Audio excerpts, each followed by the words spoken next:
What's up, everybody? Today I went out and I rented a new car. It is a Ford Taurus, and let me walk you around and show you the car.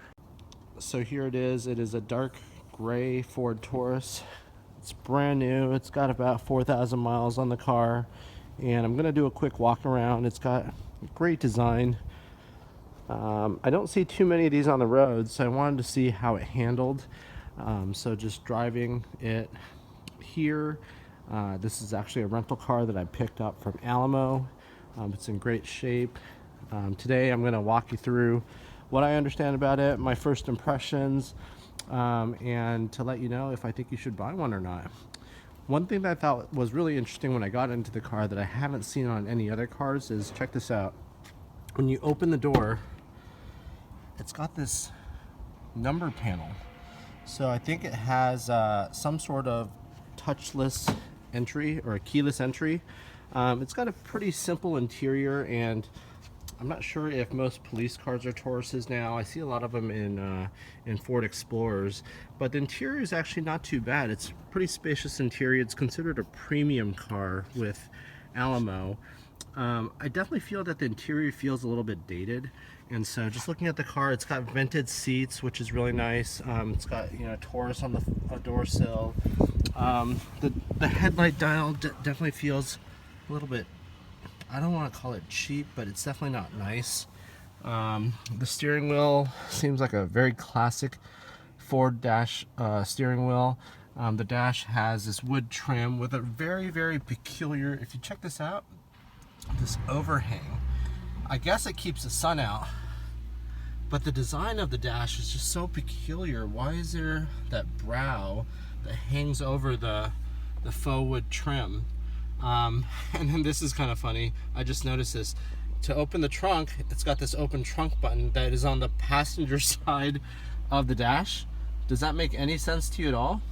I've got a few things here already because I just picked it up from the rental car company.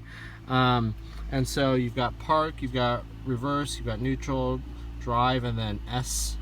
I'm assuming S means sport because it definitely feels a little bit torquier in S mode. I don't know if it's just a low gear mode, and maybe I'm just like doing all sorts of bad things to the transmission by driving it in S, but it gets up to speed pretty well in S, and I think it's actually been a pretty nice drive so far. So today what I'm going to do is I'm going to take it on the road, drive it as much as I can, kind of get familiar with the car.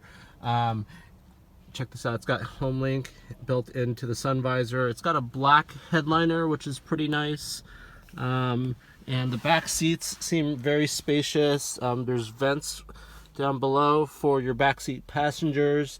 Definitely looks like a very nice, comfortable ride from Ford. And by no means is this a paid advertisement for Ford. I've just always been interested in the Ford Taurus. This is actually the first Taurus that I've ever been in.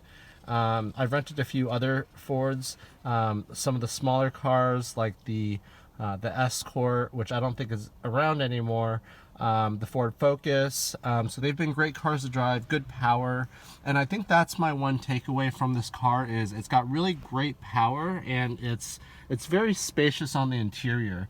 I think all in all, for the money, it's gonna be a good buy for your money. I'm gonna do some research right now on prices. I want to share with you what kind of prices I can find on this car, what the specs are too. But definitely a great engine, good space on the interior. I want to say the design is a little bit dated, but if that's not a big thing for you and you can get a good price on this car, then definitely consider it. But with that, I am going to check out prices and get back to you guys.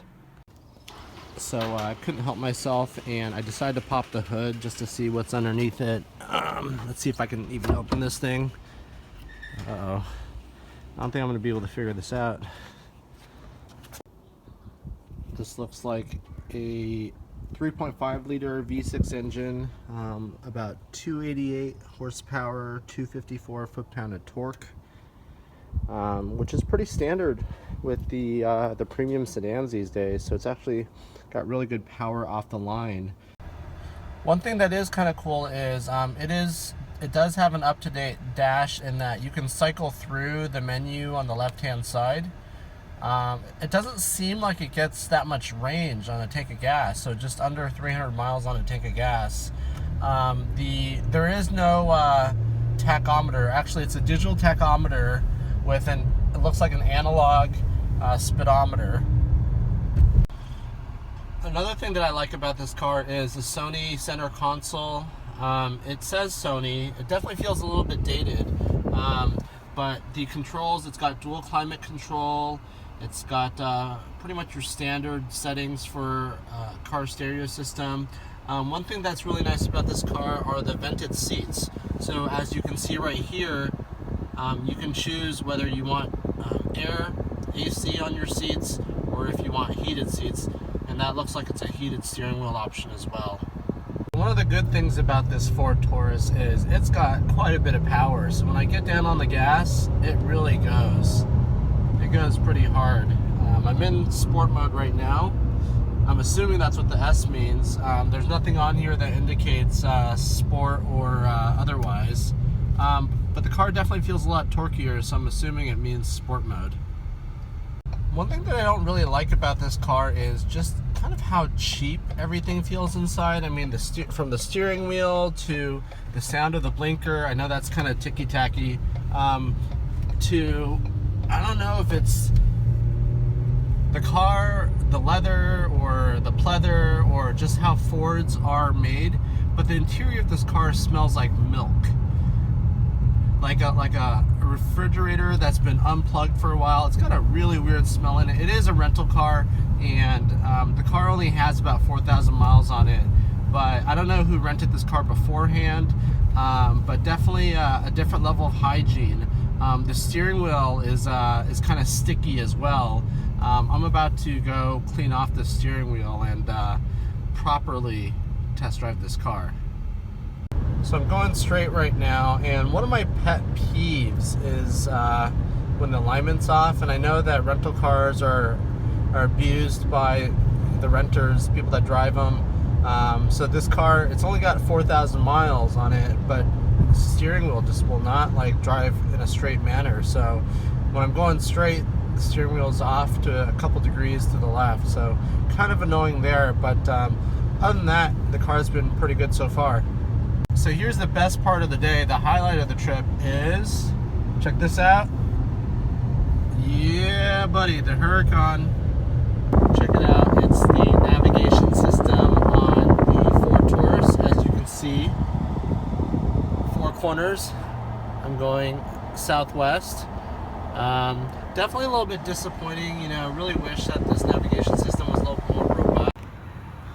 So one of the great things about this car is the boot.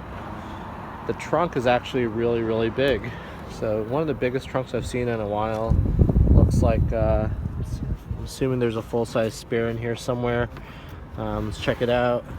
Nope, no spare actually. Uh-oh, that's a problem. Looks like the spare wheel tire is missing.